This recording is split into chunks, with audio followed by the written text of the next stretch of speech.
Hello there, and welcome back to Kerbal Space Program, the New Zealand Reborn series, where yet again we're going to start us off in the mission control to accept a science gathering data for Duna, a landing on Ike contract, and then two moon exploration contracts, which is going to be the focus of today's activities because Duna, another transfer doesn't come for, I think, another year and a half at least. But anyway, to make these Mun missions more interesting, we're actually going to send three Kerbals instead of just one. The lander, of course, only still carries one, but the rocket itself, the Barrett 2, we're calling it because it uses the same upper stage as the Barrett 1.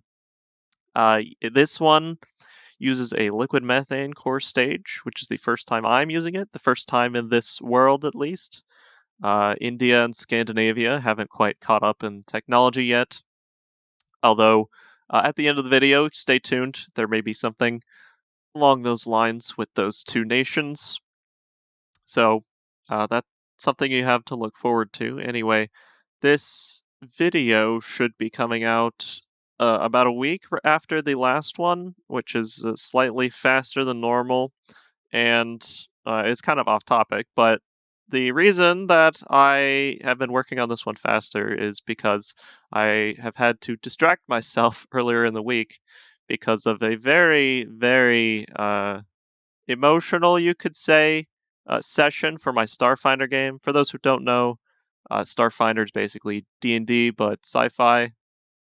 I run my own game in a homebrew universe with a bunch of my friends online, and the last session was the finale of one of our short campaigns, and it was very, very heavy, to say the least. So I started working on this very early on Sunday, trying to pump this video out to distract myself. Uh, I think I've had enough time to process, but I like gaming for roleplay gaming specifically for the fact that it gets you really invested in things. But anyway, getting back to the task at hand, we have just boosted ourselves on a trajectory towards the Mun, and we should be on our way now. For the eagle-eyed viewer, you may notice that we have the dream team of Jeb, Bill, and Bob on this mission. Bob Hagens and Bill Green, unfortunately, have not had a lot of chances to go on missions because we've largely been relying on pilots, but like I said at the start, this bringing three Kerbals to the Mun, this allows us to spread experience around. So they get their actual first flights, and their first flights are going to the Mun. So that's not typical for real life, at least. But in any case, we have circularized, and the far side canyon is right along our orbit path, which is quite fortuitous. Well, not exactly unexpected, since the Kellington Space Center, Kellington being the capital of New Zealand, of course. The Kellington Space Center is exactly equatorial, so all of our orbits launching from there generally are pretty close to equatorial, anywhere going to the Mun or otherwise. We have the Kerbal Engineer landing landing indicator here to help us get a more accurate landing. Fast forwarding, of course, to the surface. It also times out your needed suicide burn times. Suicide burns, for those who don't know, being the burn for landing, the most efficient burn, rather. You start it as late as possible to maximize your fuel efficiency for landing. But we do get a very soft touchdown on the lunar surface with Jebediah McLaughlin. We're going to bring him out, plant another flag, and that's all going to be fine and dandy. So, in real space news, I think I've heard that right upon recording this, that the DART mission has just hit what's its name, Dimorphos, the asteroid. And I think that's pretty cool because asteroids are a thing that, I mean, as a kid, pretty irrationally so, but as a kid, I would freak out all the time about an asteroid hitting. But if we can at least send something to one reliably or hit it reliably, then I think that raises our chances of being able to deflect something if it were to hit us. But I digress. We are gathering a ton of surface samples from the Mun here. Needed research because it gets harder and harder to gather the needed science for the later technologies.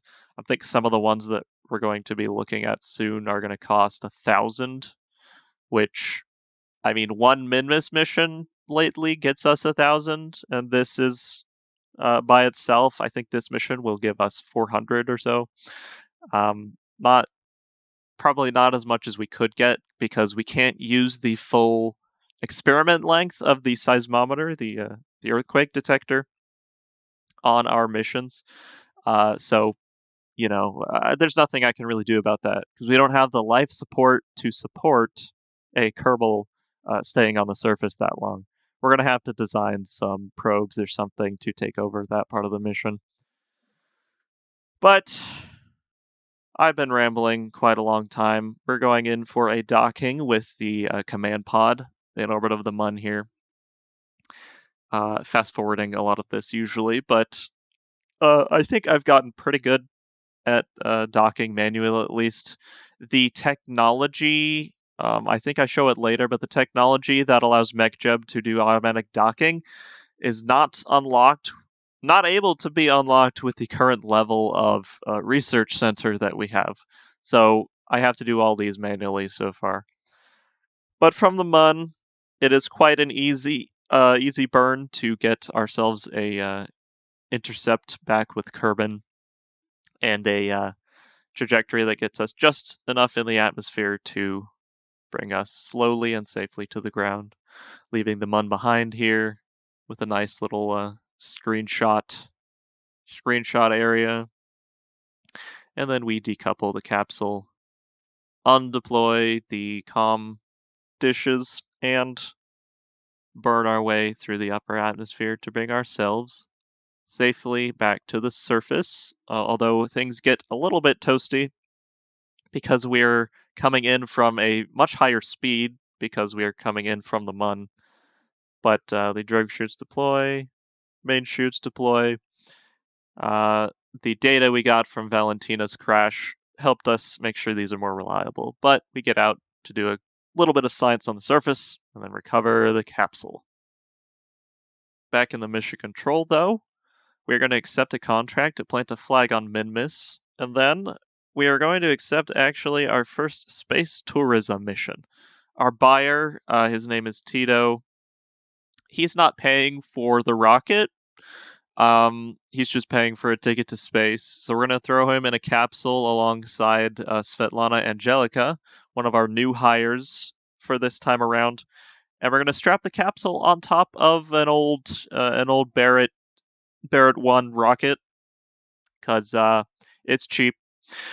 Day 67, 1972. This is our Dunedain 4 mission. It should be pretty routine, pretty safe. It's not going anywhere far, just to Kerbin orbit, and then I think the contract needs us to orbit for 4 hours, and then just make it back to the surface with Tito on board.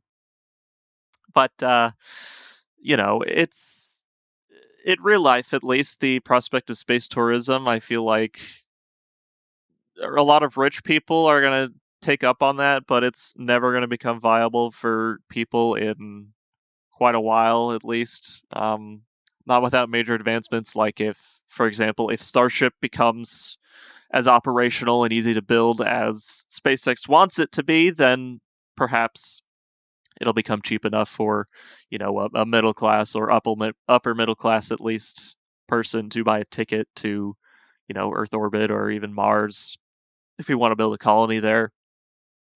But tourism is not. It's lucrative in some aspects, but if we have people living a large portion of their lives on other planets someday, I feel like they're going to be envious of people who were born on Earth because we have a lot here. And don't get me wrong, I love space exploration, do a lot of it, advance all those frontiers and all that. But it's just not there isn't as much to do on the moon or Mars as there is on Earth. Unless, of course, we start terraforming and turn it into another Earth. But we're going to throw another bunch of Kerbals into an Ethiel 5 mission, I think this is called, and send them on their way to Minmus to complete that Minmus contract, while hopefully gaining us some science in the process, enough to get some of the better technologies that we need for more advanced 10, missions. 9, 8, ignition sequence start. 5, 4, 3, 2, 1, 0. Launch commit, liftoff. We have liftoff with a...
all safely back to Kerbin there. Oliver Nicholas, Austin Langosh, and of course Svetlana Angelica beautifully pulling off a controlled bounce off the surface of Minmus and managing to recover after her slightly miscalculated suicide burn. And of course, showing off our brand new spacesuits with the blue helmet on them. Represents our national colors, of course, a lot more with the blue on the New Zealand flag. With all this new science we've got, we are going to accept a contract to build a new space station. This one, you might recognize we're modeling it after the Salyut 1, the Soviet space station in real life. And we're going to crew it with 4 new Kerbals. Sophia Adams is the only one who hasn't launched yet, and we're going to throw her in there. Hopefully launch the first space station. Guidance release.